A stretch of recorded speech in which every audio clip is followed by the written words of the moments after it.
24 Days of Wonder. 24 stories from my 19 years with Santaland on 34th Street. Story 7, Santa Santa. A good number of celebrities bring their children to visit Santa at Santaland. Over the years, I got to see many of them come through the attraction on the 8th floor. Many just showed up on the line like any other visitor. Some arranged with the store's press office, sometimes just asking for an escort, and sometimes to arrange to get to Santa's house without having to go through the crowds. Both Mayor Giuliani and Robert De Niro asked to come through before the store opened every year when their children were young. And we would put on a full staff an hour before opening just to accommodate them. But the celebrities were just like any other parent that came through Santaland. They were focused on their children. Phil Collins walked backwards the whole way through, capturing his daughter's reactions on a camcorder. Walter Cronkite whispered to the elf in the house to slip him the list that Santa had been given, just so he knew what he should be shopping for his grandkids. It was, of course, very exciting for the staff when a celeb came through. But we gave strict orders that the celebrities, unless they asked for special considerations, should be treated like anyone else visiting Santa. The last thing I ever did in Santaland and for the company was to oversee a celebrity visit to Santa. But what was truly fitting as my last act was the man who was in the red suit. In his 1992 story, The Santaland Diaries, David Sedaris describes a Santa who, in Sedaris' words, takes himself a bit too seriously and was a very annoying person to work with. Sedaris called him Santa Santa. Santa Santa would have the elf in his house sing to the children with him. He never learned the elves' names instead of referring to them as Little Elf, Little Elf. He never broke character in the house, even if no one was coming through. As straw boss my first year, I walked through his house on a slow day when no one was there and found him waving. I asked him why, and he said it was to keep warm because it was so very cold at the North Pole. This was before Santaland had air conditioning. It was probably pushing 80 degrees in that house. When I started in 1991, Santa Santa was the longest-term veteran on the staff, as he was going into his 8th season that year. And he was everything that Sedaris described him to be. Even in the back area, he was Santa. He would tisk-tisk what he felt might be inappropriate, un-Santa-like comments made in the dressing room. While most of us would get out of our hot and bulky costume on our lunch break, he brought in shakes that he would sip through a straw so as not to disturb or mess up his beard or costume, and sit in the dressing room during lunch, ready to get back into the house as soon as he was needed. His visits were normally 3 times longer than anyone else's, as he would go through a whole routine with each child or group of children. Straw bosses and managers alike would try to get him to pick up the pace, but with very little result. My second year, he and I were the 2 red suits that opened Santaland the day after Thanksgiving. We opened it at 7 a.m. and our call was 6:30 a.m. I had been with my mother in central New Jersey the day before and gotten back to my apartment in Hell's Kitchen around midnight. Gotten to bed around 12:30. So I had about 5 hours sleep, and I'm not a morning person on the best of my days. I arrived at 6:25 with 2 cups of coffee in hand. Santa Santa was already fully dressed, and he had been for almost 15 minutes. He gave me a big, cheerful greeting. "Good morning, Santa! Opening day, isn't it exciting?" I mumbled something and sat down at my makeup table. "Someone's not very jolly this morning," Santa said. I explained my traveling the day before, that I was tired, and said I would be fine when I got into the house. I was staring into the mirror, trying to psych myself up for starting the transformation process, when he was suddenly behind me singing, "There was Dasher and Dancer and Prancer and Vixen, Cupid and Comet and Donner," and then he leaned over my shoulder, and our eyes locked in the mirror, and he asked, "And who, Santa?" I threatened him with bodily harm if he didn't get out of my face immediately. The following year, when I was straw boss, he was on my crew.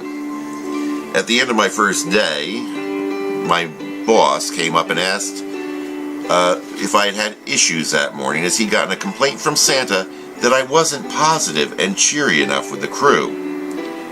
Well, I didn't need to think too hard to figure out where that complaint had come from. Now, I want to state for the record that while 75% of the crew really didn't like working with Santa, the other 25% loved him. For many, he was their favorite Santa to work with. But there was really very few who did not feel very strongly about him one way or the other. And no one disliked him personally. He was very clearly a very nice man, and his heart was totally wrapped up in the children and the role. He was just a bit too much for most of us. His visitors, almost all of them, they loved him. Why wouldn't they? He gave long visits to every child. 5 years later, when Jim Dow took over the reins of Santaland and made me the hiring manager, Santa was still there. Jim was not a fan of Santa. He and I talked for several months about what we could do about him. And Jim decided that we would make a list of the behaviors that bothered people. Give it to Santa, and tell them if he exhibited any more of that behavior moving forward, that we would immediately terminate him.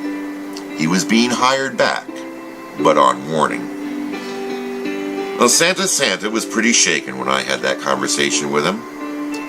But he loved being Santa. He loved Santaland. And so he agreed to the conditions of rehire and signed a form to that effect. That season was a hard season for him. He didn't know what to do with himself. When I tried to involve him in the training process, he clammed up, scared to say anything. I think, believing that I was trying to trap him into saying something that would cost him his job. But to the man's credit, he made every change we asked of him that year. Honestly, neither Jim or I had really believed that he would change. And Santa pleasantly surprised us. And I made sure to give him positive feedback. He relaxed a little after that, but remained vigilant about the list we had given him. The next year, when I had taken over running the operations, I met with him during the hiring process. I reminded him of the list. He produced a copy of it. He wanted me to know that he was still aware of our concerns. But I also told him that I was very pleased with the way he had responded the year before. And I also told him I needed him a bit more involved in the training. He was, after all, our longest-term veteran. Over the next few years, I saw him relax more and more. He became a good team player, and when needed, a good team leader. He was extremely helpful with first-year guys, showing them the ropes, addressing their questions and concerns. He became a positive influence in the dressing room. I think he found that he was enjoying the job more. He was having a better time as long as people responded positively to him. And while his visits were normally still a little long, he became one of the favorites to work with for almost all the crew. And I got a chance to get to know him better as well. He really is a very sweet man with a huge heart. He loves all things Christmas and lives to make children happy. He has a wicked sense of humor, is well-read, well-cultured, and, well, I like the guy. We started using him for more and more special events. I was with him for a few appearances on the Today Show. He and I did a couple of years together as Santa's trolley tour in Boston. The Santa would be part of the tree lighting ceremony on the Boston Commons, and then for the next 3 days we would take him on around town on a special trolley to 15 Boston neighborhoods, where he would preside with the mayor at smaller tree lightings and visit with about 300, 400 children at each site. As we rode from place to place, he would sit on the throne on the trolley and wave to passerby. I stood hidden to one side. Everyone else was in warm vehicles or enclosed in the trolleys that had catering and hot coffee and hot chocolate. Santa and I were generally freezing. But we were also having a great time, swapping jokes and observations and laughing or talking about the special moments that we had shared over the years. When our parade Santa had throat cancer one year and couldn't do the parade, there was only one man I thought of to sub for him. Santa. I thought he was going to faint when I asked him. It was a dream come true for him. And And 2 years later, when we needed a permanent replacement for the parade, I went to him again. Because if there was a man who should be Santa for millions of children across the nation who watch the parade, it has to be Santa Santa. He was the only person who could fill the boots of his amazing predecessor. So the afternoon of the Saturday after Thanksgiving 2008, I stood in the doorway watching Santa Santa visit with David and Victoria Beckham's children. The Beckham boys were enraptured with every word Santa had to say, including David Beckham. Victoria was equally enthralled for the first 10-12 minutes. And about 15 minutes in, she started to fidget. And at 16, she looked at me and pointed to her watch. I smiled, nodded, caught Santa's eye, and signaled for him to wrap it up. And he did. I escorted the Beckhams to the elevator, then went to the manager's office, grabbed my coat and cowboy hat, and left the building. I was well aware that I had just ended my 19 years with Santaland. I would walk out, never to return. But my thoughts were on Santa Santa. His visit with the Beckhams being the last I would ever see was the way I would want to end my time there. I thought of how he had promised he would change back in 1998, and I thought of Charles Dickens, because Santa was better than his word. He did it all, and infinitely more. He became as good a friend, as good a man, as good of a Santa Claus as the good city knew, or any other good old city, town, or borough in the good old world ever knew. In Santaland, the guys who wear red are generally called Santa, and then their real-life first names: Santa Bob, Santa Brian, Santa Travis, Santa's Tom, Dick, and Harry.